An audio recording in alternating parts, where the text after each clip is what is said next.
In chapter 1 of this course, we're going to talk about power functions, and in particular, we're going to analyze them as building blocks of more complicated structures. So in this section, we're going to talk about power functions, the laws of proportionality, and what that means in terms of scaling, of size, mass, and so on. How big can a cell be? As you look around yourself, most of the cells are fairly small. What affects the size of a cell and why they tend to be rather small as opposed to being large? We will use the power functions and our analysis of them to sketch simple polynomials as well as rational functions. And then we're going to look at two applications of the rational functions and power functions in terms of the Michaelis-Menten kinetics, which is a chemistry law, and the predator-prey dynamics of wolves and elks. So let's dive right in. First of all, let's talk about why we care about power functions at all and what is calculus' role in this process. Calculus is a study of change. So this is one of the things that I notice on a daily basis as change in my life. My daughter, my child, growing. This is the very first picture of her when she was still part of me. And then this is a year later, and a couple of years later, you can see Mount Baker in Abbotsford in the background here. Throughout her life, doctors measured different things to quantify how fast she was growing. So when she was still only visible by ultrasound, the doctors were concerned about the femur length, so measuring the big visible bones they could see, as well as, for example, a skull length. So this, we know, is modeled by this particular function that is derived by observing a lot of data and then fitting a polynomial to it. Notice that while the function looks very complicated, it really is just a cubic equation. The constants are pretty big and sort of interfere with our perception of it because it comes from real data, so the numbers are never as clean as they are in mathematical textbooks, but really the function is simply a third-degree polynomial. When she was a baby, it was her height in terms of her age that was measured for progress in growth. And now that she is a toddler, it is actually her weight in terms of height that is being tracked as the measure of her growth and whether or not she is reaching the milestones that she should be reaching. So notice that the first two functions are in terms of time or age of the child. And as the child sort of takes shape that is more directed by their genetics, we are looking at the weight and the height combination as opposed to the actual age. So with this in mind, it's clear that we need to think about what the power functions are and how we can model things using them. The power functions are functions of this particular form. So k here is a constant, x is the variable that we're working with, where n is the power. So most of the time, the power functions the power functions are called that for integer values of n, and we will be working with a lot of integer values. But as we've already just seen on the previous slide, sometimes we will be interested in the powers that are not exactly integers, and we will have to generalize our analysis to think about those. So first of all, just to get a handle on what kinds of functions these are, let's set k, the constant in front, to be 1. So we're going to essentially ignore this constant, it's simply 1, and we're going to consider the powers of x as functions and think about what they look like separately and then together. What are the relative shapes of these graphs? Qualitatively, what do they actually look like? And then we're going to focus on fixing the power and thinking about what effects does the constant have. So first of all, let's think about powers. X squared, x cubed, x to the fourth, and so on. I'm sure that you're familiar with at least the first two, x squared and x cubed. So let's put together a couple of quick sketches of those functions. So if I have x squared, I know that the shape is that of a parabola, something like this. So this will be my general shape for x squared. I also know that if I have an x cubed, I'm expecting a shape that is a familiar cubic shape, which is in the shape of a sort of this snaky-like thing, like this, flattening out near the origin and then growing towards infinity and negative infinity on both ends. So this is my x cubed. Now, what about x to the fourth? What does that look like? So I think that a lot of people, when they simply give the answer that first comes to their head, think that x to the fourth will kind of be the parabola, but with another hump. That's not actually going to happen with x to the fourth. If you plug in various numbers and think about what the y-coordinates that come out are going to be, you will notice that x to the fourth also has the parabolic shape, except for the parabola is going to be a little bit wider and a little bit flatter near the origin. In fact, every even power of x will have a parabola shape. So instead of saying x squared here, I can simply replace this with even. Any even power will produce a parabola-like shape. It just depends on whether it's going to be flatter or less flat near the origin and how fast it's going to increase afterwards. Similarly, for x third and x to the fifth power. The x to the fifth power will have generally the exact same shape, except for it's going to be even flatter near the origin and grow even faster at the ends. So the overall shape for all the odd powers of x will be this snaky-like shape. Okay, well, this is great. This is already quite a bit of information on all of these functions. So what about the coefficient? How does the coefficient affect a function? So let's, again, start with a little sketch. And now we're going to fix the actual power. So let's say that I'm going to fix my power to be x squared just because parabolas are easy to draw. So I'm going to think about what is x squared, and let's say 3x squared and maybe 5x squared, and how about a half x squared, and not to discriminate against negative numbers, maybe minus 3x squared all look like.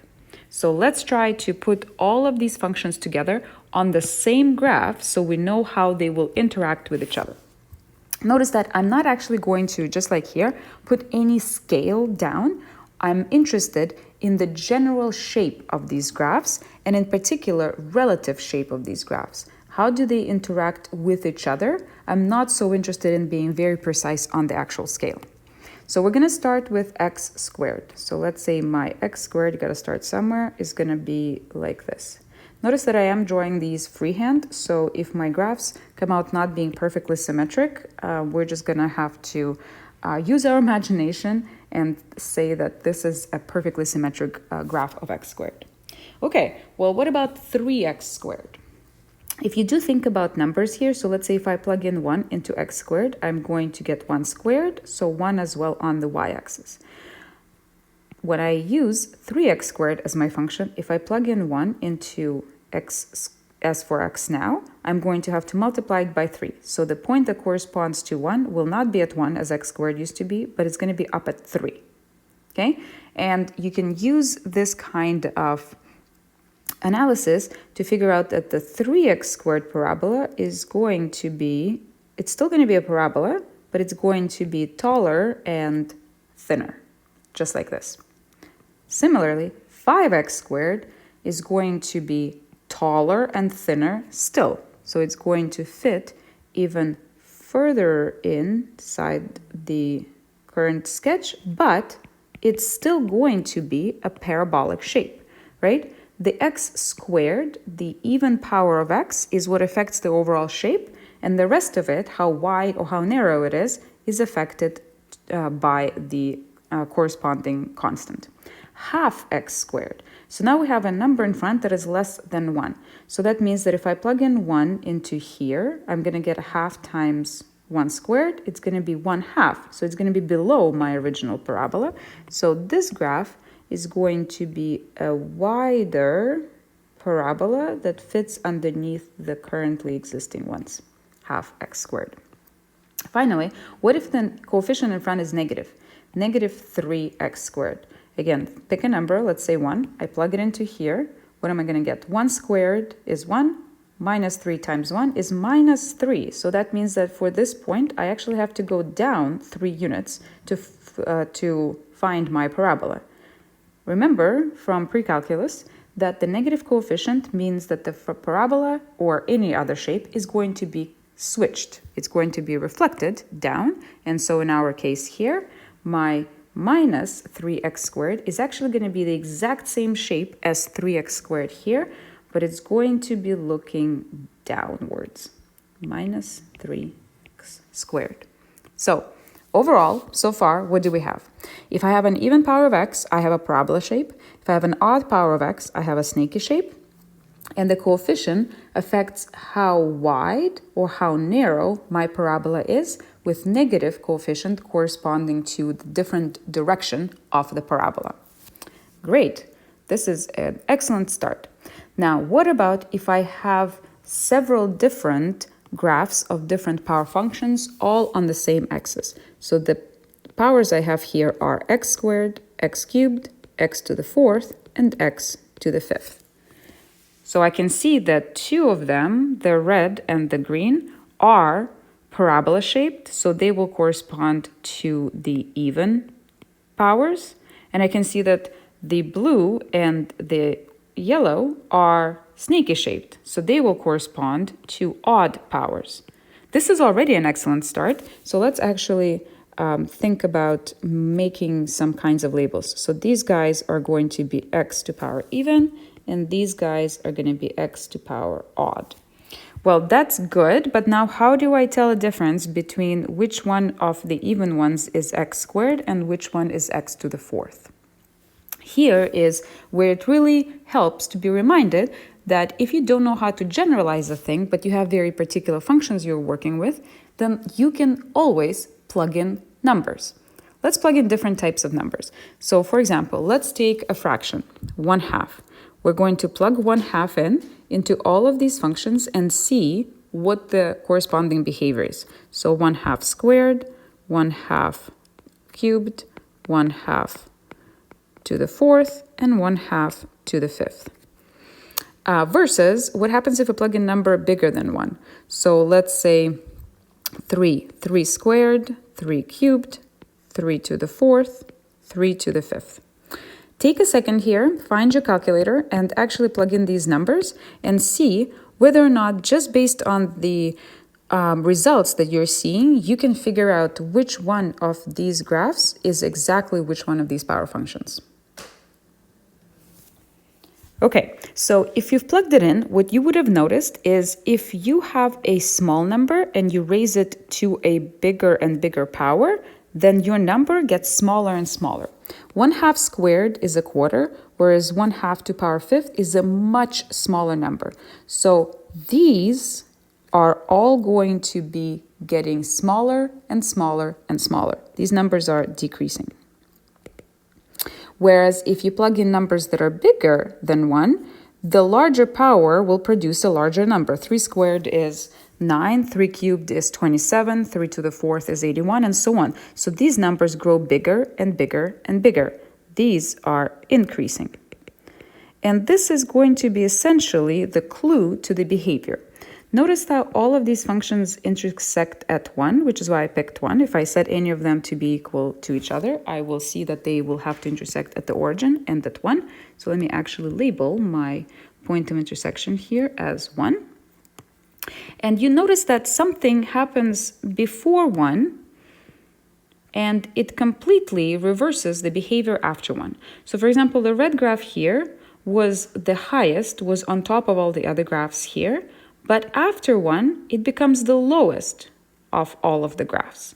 This point is what we call a switch point, because before the switch point, a behavior is a certain behavior, but after it, it reverses completely.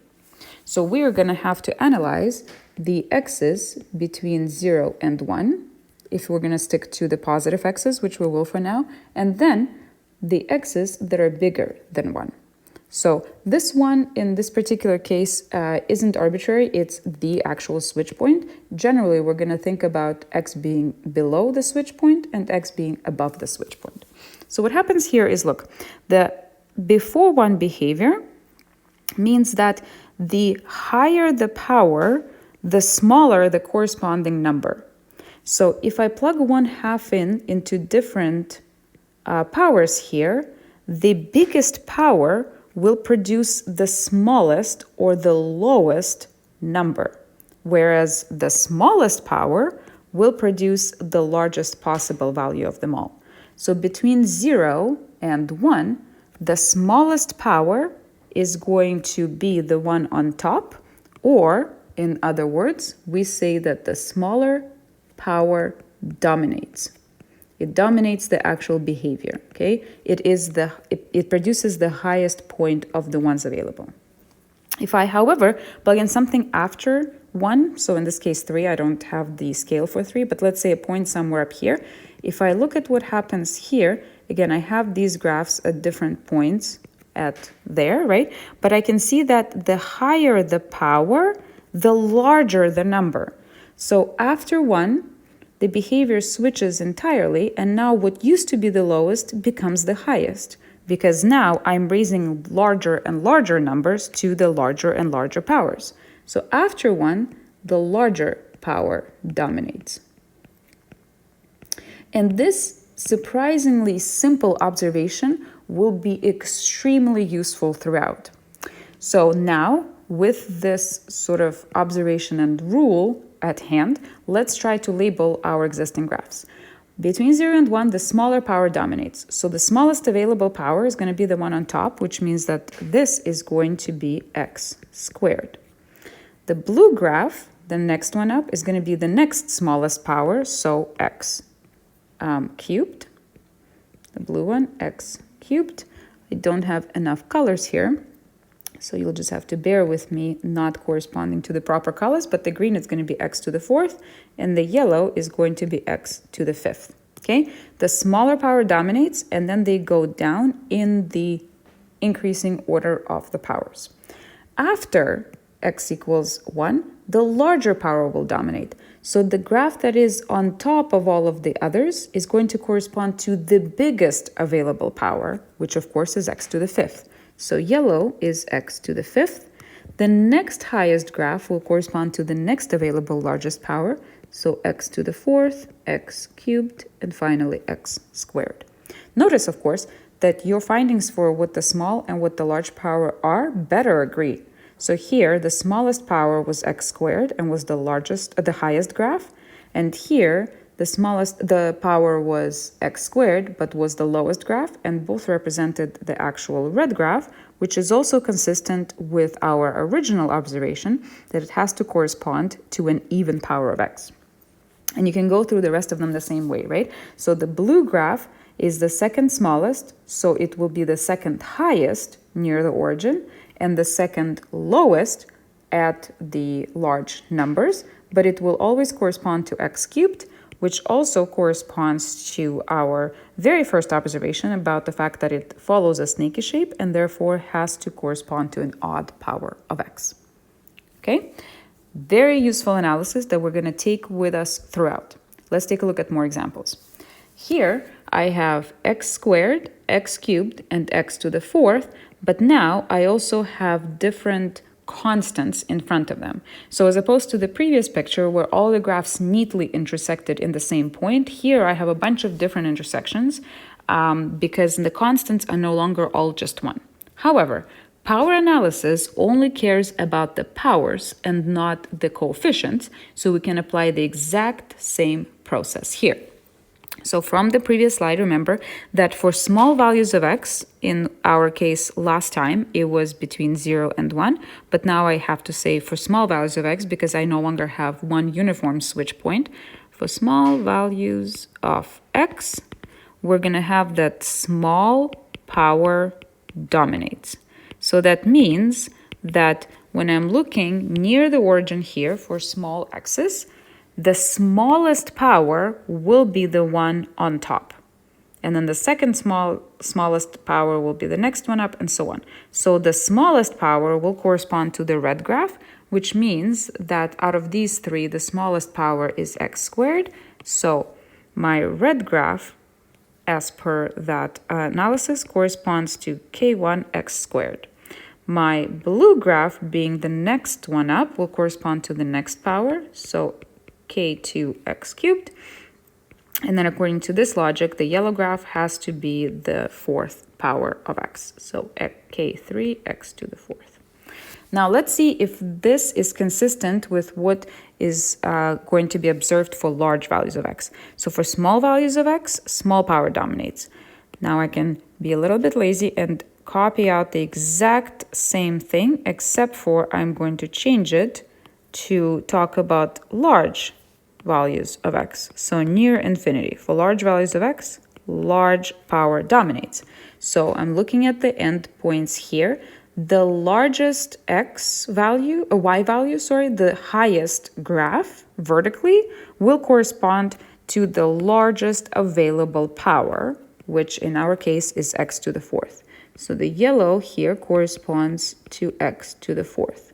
The next graph will correspond to the next power down. So this one is going to be cubic. And then finally, the lowest graph at infinity will correspond to the lowest available power, or the square.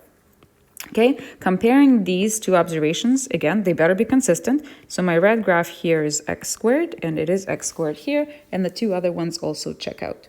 Fantastic. We have a good handle on what it looks like for general shapes of these graphs. Let's move on to concrete examples. So what we have here are two particular power functions, 3x to the fourth and 5x to the seventh. Let's find the points of intersection and let's sketch them on the same sketch to see how they interact with each other. Before finding points of intersection, I'm actually going to do this in order as suggested and sketch it first. This will help me establish the expectation of how many points of intersection I'm actually expecting to get from my algebraic solution. So first of all, we have 3x to the fourth. The 4 is an even number, which means that the shape of this graph is going to be a parabola. Now, I don't have to draw it in any particular sort of wide or narrow way. I only have one graph so far, so I get to draw it as parabole as I wish, okay? Now, the problem is going to be when I have to introduce another graph, because now I really have to think about how these two will interact with each other. 5x to the seventh. So the 5 is positive, same as 3 here. X to the seventh is an odd power, which means that this graph will have a snaky shape. And this is now where I'm going to have to think a little bit harder. In this quadrant here, where the snaky shape comes in, it's not a problem because I'm not fighting with another graph. So I'm going to come in with a snaky shape here, but now I have to decide, is my snaky shape going to go under my graph, above my graph, under and then above and then under? What's going to be happening here? Okay, this is where power analysis comes in. Near the origin, so for small values of x, remember that the small power dominates. The smaller of the two powers is x to the fourth. So near the origin, this graph will have to be the higher one, which means that at the beginning, my x to the seventh snaky graph has to lie below it. However, for large values of x, large powers will have to dominate. So at some point, my snaky shape has to switch over and now be on top of the smaller powered graph. Okay, so in my rough sketch, I will have something like this. It's going to be below x to the fourth in the beginning and then beat it and start moving faster and increasing faster towards large values of x. So in terms of points of intersection, I can see that from my sketch, they intersect at the origin and they intersect at this switch point somewhere here. So I'm expecting to see 2 points of intersection in my algebraic solution. I strongly recommend at this point to pause the video and try for yourself to find points of intersection of these two graphs and ensure that you have 2 of them, like the graph suggests that you do.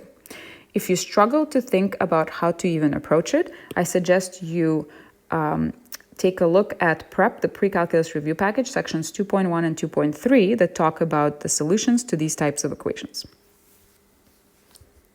So let's set these equations to be equal to each other in order to find points of intersection. At the points of intersection, the two graphs happen to be in the exact same spot, which means that that is the point where their x and y coordinates are equal. So by setting their y coordinates to be the same, I'm going to be able to find points of intersection. Fantastic. Now I have this. One very important thing to be aware of is you should not divide, you should factor. Because here's the problem. You notice that there's x's on both sides. So you decide to divide by, let's say, x to the fourth, which is the largest thing you can divide by on the left and still not have a reciprocal function, right? But the problem with dividing by anything that involves x is you don't know that x isn't 0. We all know dividing by 0 is not allowed, but when you're dividing by x to the fourth, you don't know what x is. X very well might be 0. And so you could potentially, unintentionally, be dividing by 0. And therefore, don't divide, factor. Now, in order for us to factor, we should move both of these terms to one side. And you can pick which side you move them to. It's probably nicer to move everything to the right so that your largest coefficient is positive. But it really doesn't matter. Once you have this, now I can factor. Instead of dividing by x to the fourth, I can factor x to the fourth out. So what am I going to have left? I'm going to have 5x cubed minus 3. This is also where your flexibility with working with exponential functions is going to come in really handy. When I factor out x to the fourth, I have to subtract 4 from the existing power to end up with 3. Now, why is factoring so useful? Well, let's take a look at what we have here now. I have a product of two things, and it's equal to 0. If I just told you I took a number and I multiplied it by another number and I got a 0, what can you tell me about one of these numbers or both of them? Like I took two numbers, multiplied them, and got a 0. The only way to get 0 as a product is if one of the multiples was 0. And that is why factoring is so good. Now I have two things that multiply to be 0, which means that one of these things is actually itself 0. So either x to the fourth is 0 or this entire bracket, 5x cubed minus 3 is equal to 0. Let's solve them one at a time. X to the fourth is equal to 0. We can take fourth root of both sides. This corresponds to x being equal to 0, which actually corresponds to this intersection point at the origin of the two graphs. Now, what about this equation? Well, here I can actually isolate x cubed. So 5x cubed is equal to 3. Then I can divide both sides by 5.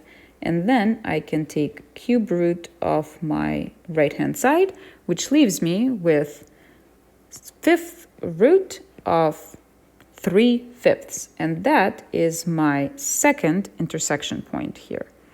Okay, it's going to be awkward, but such is life. There we go. So I can now see that my graph produced two intersection points and my algebraic solution also produced two intersection points, which checks out. The answer is the same. Quick note here. Again, if you need more practice with these types of equations, take a look at the pre-calculus review package. When we're taking the roots of odd powers, we are not going to have the plus and minus happening here. The odd powers preserve the sign, whereas the even powers absorb the negative and it has to be reintroduced back again. So when you have a cubic equation, the solution to that is going to be one exact number. Let's take a look at yet another example here. Because this is going to be very similar to the one that we've just done, I strongly recommend you pause the video and attempt it yourself before coming back for a solution. Only trying it out for yourself and seeing whether or not you can do this will actually help you learn this better. So we have 2x squared and 6x to the 6th. Same thing, we're asked to sketch it and then find points of intersection. Excellent. Let's start off with the graph. And again, it doesn't matter which one you put on first, you have to start somewhere. So let's say that my first graph is going to be 2x squared. So a regular looking parabola. A better looking parabola would be better. There we go, not too bad. Again, I'm doing it all freehand, so let's pretend that this is all nice and symmetric. Okay, once I have this graph on my picture, I have to figure out where the x to the sixth fits on that. X to the sixth is also a parabola because this power is also even. So I know that it's going to be a parabola that looks something like this. But is it going to be flatter the whole time? Is it going to be narrower the whole time? Is it going to be flatter and narrower and somewhere in the middle intersect my graph? This is the actual questions I need to answer before I put this on my picture. And this is once again where the power analysis comes in. So look, near the origin, remember, for small values of x, I know that the smaller power will dominate, which means that the x squared graph near the origin has to be on top. So near the origin, my x to the sixth graph has to be below the actual graph of the x squared. So let me start drawing it out here. There we go. It has to be below. But for large values of x to the sixth, the larger power has to dominate. So for large values of x to the sixth has to end up on top. So somewhere here, 6x to the sixth. And of course, it's going to be the same on the other side because it's a parabola and everything is symmetric.